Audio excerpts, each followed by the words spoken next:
네, 안녕하십니까. 유영선 목사입니다. 오늘 말씀은 사도행전 8장 9절부터 24절까지 말씀을 함께 묵상하겠는데요. 내용이 길어서 제가 읽어드리지는 않고 여러분이 먼저 읽으시고 이 묵상을 보시면 좋겠습니다. 자, 스데반 집사의 순교로 촉발된 초대교회의 어떤 대박해 사건은 사도를 제외한 모든 초대 교인들을 사방으로 뿔뿔이 흩어지게 만들었습니다. 그러나 그것은 겉으로 보면 엄청난 고난이었고 핍박이었지만 그들을 강제로 흩어지게 하셔서 복음을 땅끝까지 전하게 하시려고 세밀하게 놀랍게 역사하신 하나님의 은혜였음을, 하나님의 섭리였음을 우리가 지난 시간 함께 묵상을 했습니다. 그리고 그 흩어진 무리 가운데 빌립 집사라고 하는 사람이 사마리아 성을 찾아가서 그들에게 복음을 전했습니다. 그리고 그 성에 큰 기쁨이 임했다라고 사도행전은 기록하고 있습니다. 그리고 오늘 본문은 그 사마리아 성 안에 살고 있던 마술사 시몬이라고 하는 사람에 대한 이야기를 우리에게 들려주고 있습니다. 자, 이 마술사 시몬이라고 하는 사람은 그 사마리아 성 안에서 사람들에게 아주 추앙을 받던 인물이었습니다. 자기 스스로가 큰 인물이다라고 착각을 하면서 사람들한테 어떤 신적인 존재로서 여겨지던 사람이었습니다.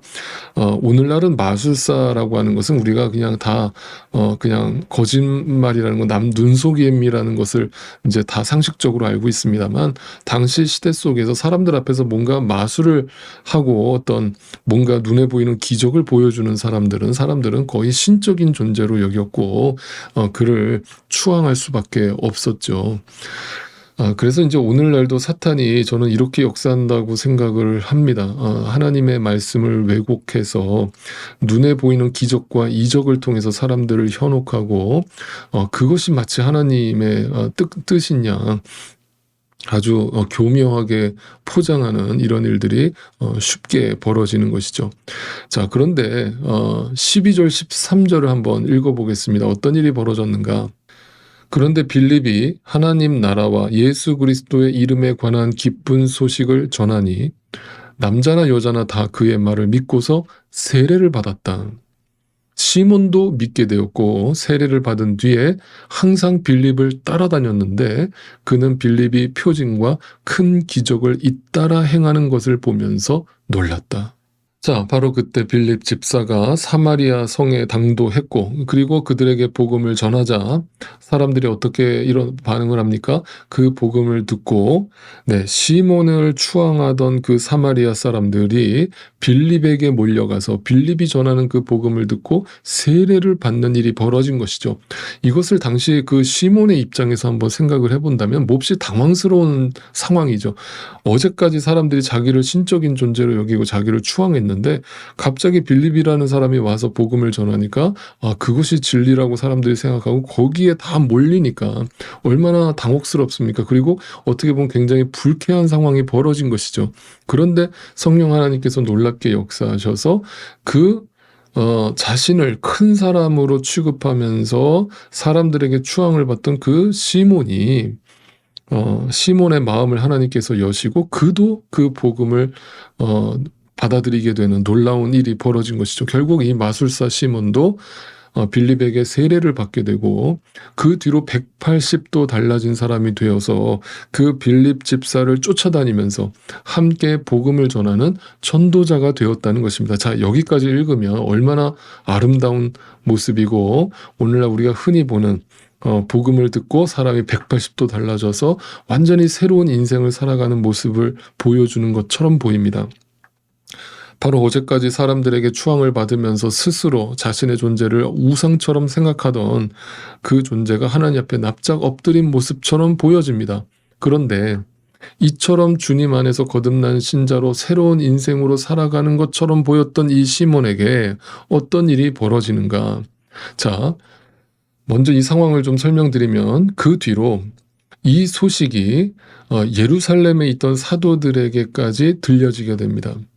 야, 지금 저 사마리아 성에서 난리가 났대. 지금 빌립 집사가 거기에 복음을 전하니까 그 유대인들의 시선에서 보면 유대인들이 그 사마리아 사람들을 인간 취급을 안 했거든요. 인간 이하의 취급을 하던 그 사마리아 사람들이 복음을 듣고 세례까지 받았다고. 그러니까 이것은 사도들에게도 또 믿는 그 신자들에게도 놀라운 사건이었죠. 그래서 이 사도들이 즉시로 베드로 사도와 요한 사도를 그 사마리아 성으로 급파를 하게 됩니다. 그래서 가서 너희가 직접 확인해봐라. 도대체 저 성에 무슨 일이 벌어지고 있는지, 정말 하나님의 역사인지 아니면 귀신의 역사인지 너희가 가서 확인해라 라면서 이제 두 사도를 보냅니다. 자, 그래서 베드로 사도와 요한 사도가 사마리아 성에 도착해서 봤더니 자신들이 들었던 그 소문이 전부 다 사실이었던 것이 드러났죠. 모든 사람들이 정말 그 복음을 받아들이고 세례를 받았다라는 것을 눈으로 확인한 겁니다. 그런데 한 가지 문제가 있었죠. 어떤 문제가 있었습니까? 그들이 세례는 받았는데 성령님이 계심을 알지 못했다라고 말합니다. 자, 그러면서 그 사도들을 통해서 성령님의 임재하심을 경험케 하십니다. 자, 그 성령님의 임재가 어떻게 역사했는가가 아주 특별했는데요.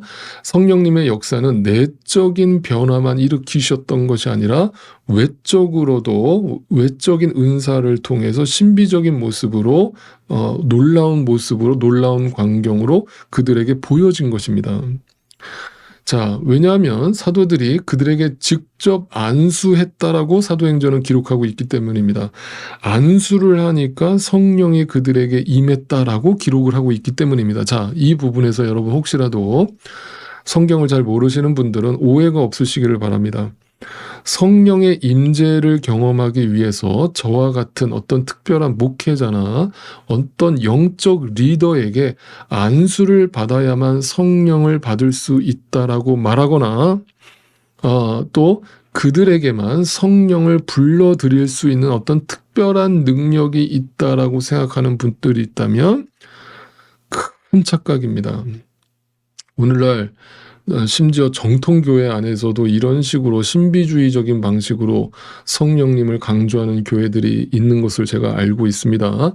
이것은 성경을 전혀 알지 못하는 것이고 성경을 왜곡하는 것이라는 것을 저는 분명히 말씀드립니다. 여러분, 그래서 이런 본문만 딱 놓고 보면 우리가 오해를 하게 되는 겁니다. 성경은 그래서 전체적으로 봐야죠.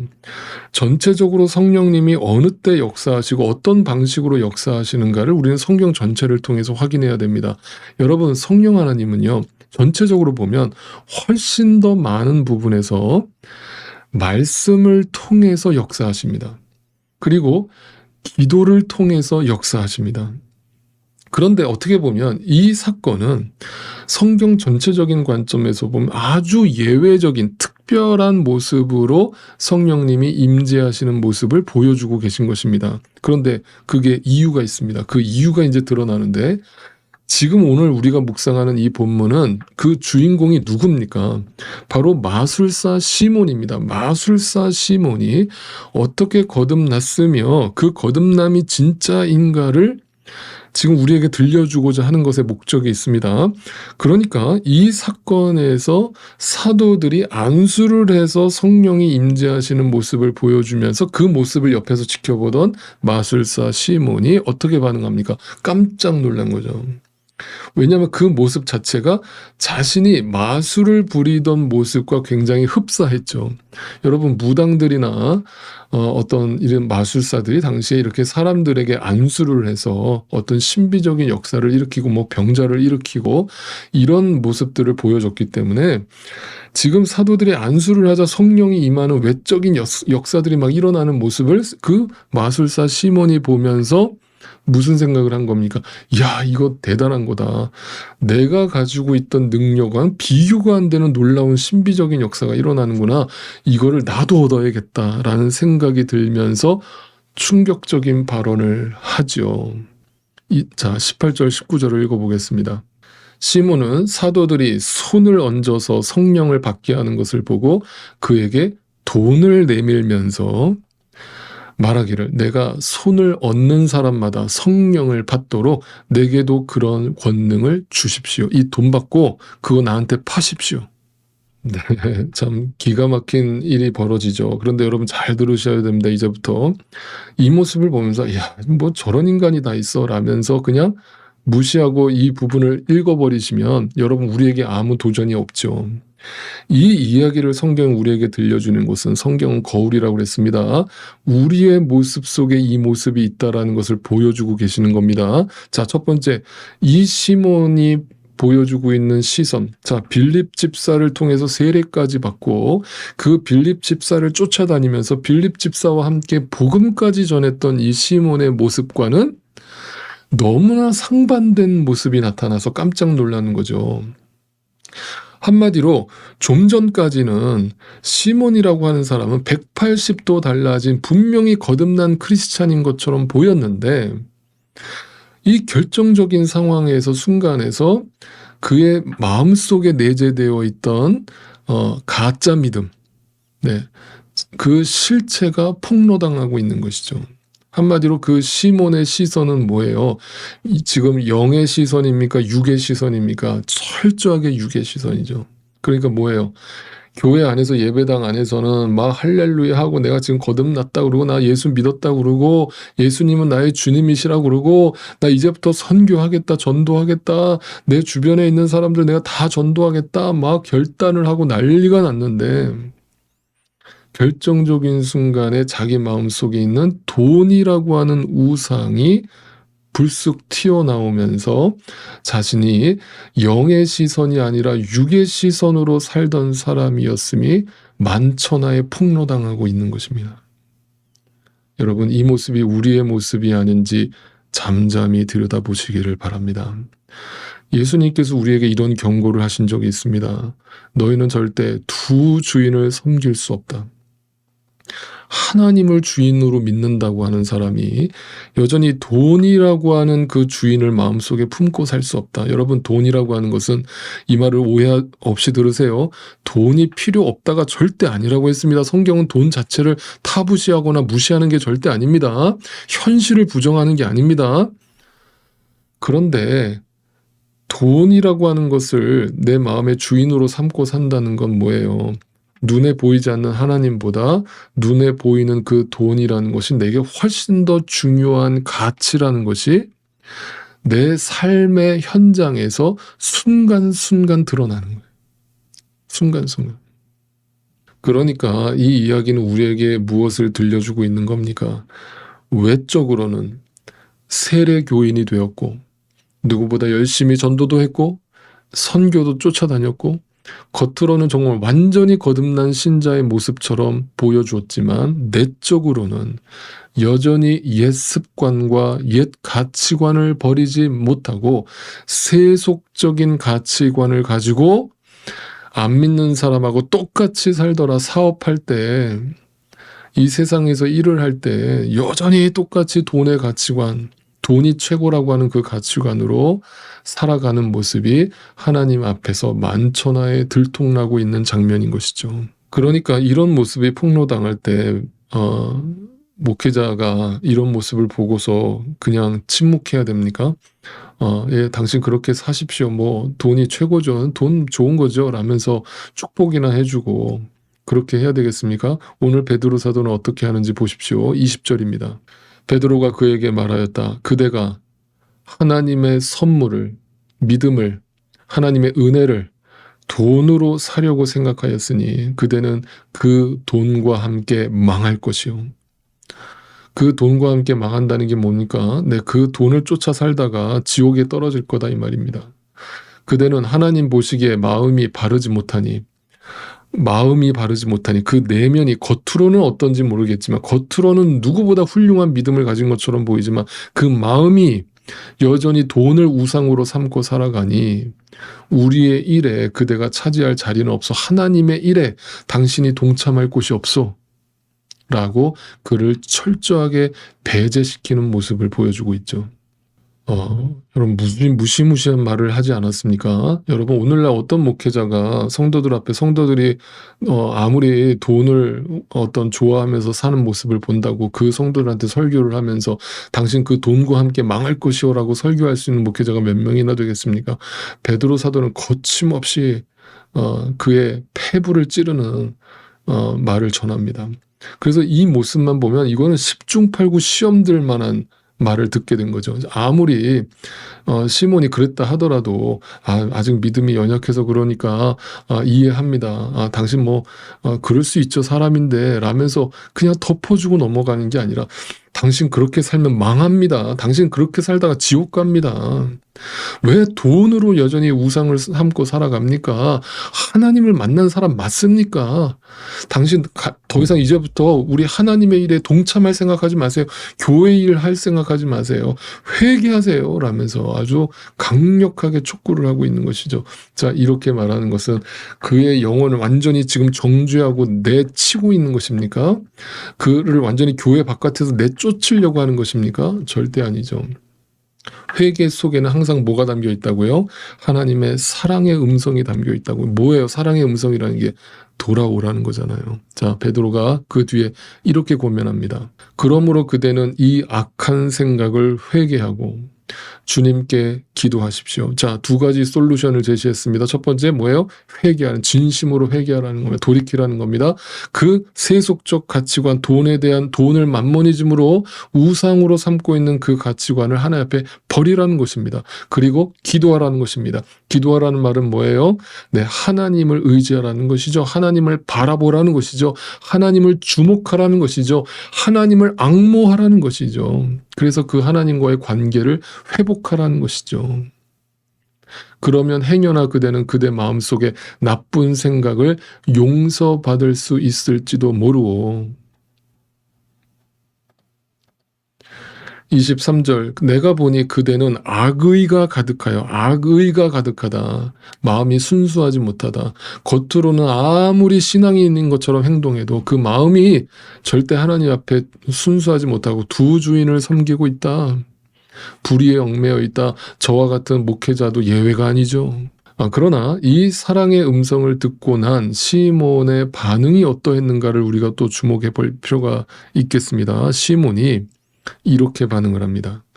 시몬이 대답하였다. 여러분들이 말한 것이 조금도 내게 미치지 않도록 나 그렇게 저주받고 싶지 않습니다. 나 지옥 가고 싶지 않아요. 그러니까 내게 그런 불상사가 생기지 않도록 나를 위해서 대신 하나님께 기도해 주세요. 여러분 어떻게 들으면 굉장히 믿음의 고백을 한 것처럼 들리죠. 그리고 회개를 한 것처럼 보이죠. 그러나 여러분 꼼꼼히 살펴보면 그렇지 않습니다. 여러분 오늘날 이 구절을 로마 캐톨릭이 엄청 좋아하는 구절 중에 하나인데요. 성도가 여러분 하나님의 말씀을 듣고 회개 촉구를 받았으면 그 회개를 누구를 통해서 신부나 어떤 목회자를 통해서 회개를 해야 됩니까? 고해성사를 해야 됩니까? 대신 기도를 부탁해야 됩니까? 그렇지 않죠. 회개를 해야 될 당사자가 누굽니까? 나잖아요. 나 스스로가 하나님 앞에 나아가서 엎드려서 자복하고 회개하고 하나님께 돌아가야죠. 그리고 기도를 통해서 하나님과 다시 마음을 합해야죠.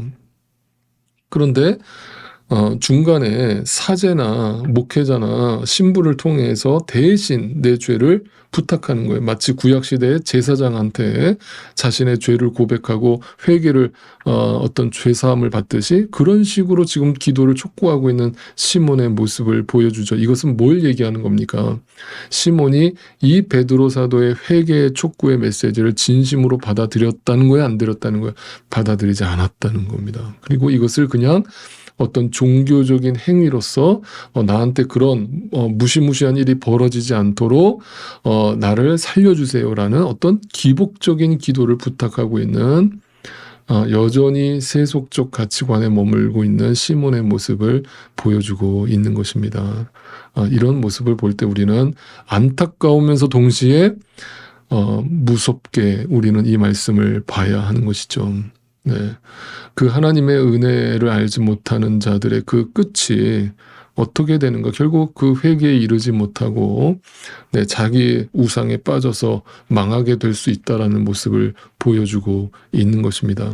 만약 시몬이 이 사랑의 권면을 진짜 마음의 진심으로 받아들였다면 그 자리에서 회개를 했을 것이지만 그렇지 않았고 그로 인해서 성경은 그 뒤로 이 순간부터 이 마술사 시몬이 어떻게 거듭났으며 어떻게 변화된 삶을 살았는지에 대해서 전혀 언급조차 하지 않고 있다는 사실입니다.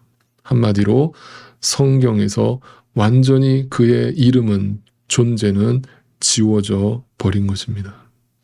더 긴 말하지 않겠습니다. 오늘 이 말씀을 다시 한번 마음판에 새겨서 거울 삼아서 나를 들여다보고 나의 신앙을 점검할 수 있게 되기를 바라고, 바라옵기는 오늘도 우리 안에 살아 역사하시는 성령 하나님께서 성령으로 충만하게 우리를 다스려 주셔서 두 주인을 섬기지 않고 하나님만을 나의 삶의 주인으로 모시고 이 세속적 가치관을 날마다 지우고 버림으로 하나님 나라, 그의 나라와 의를 먼저 구하며 살아가게 되는 그 열매가 우리의 삶에 맺혀지게 되기를 간절히 소망하고 주님의 이름으로 축원드립니다. 예수의 이름은 세상의 소망이요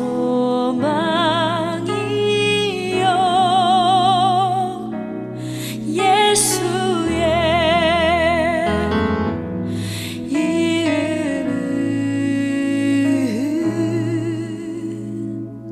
천국의 기쁨일세.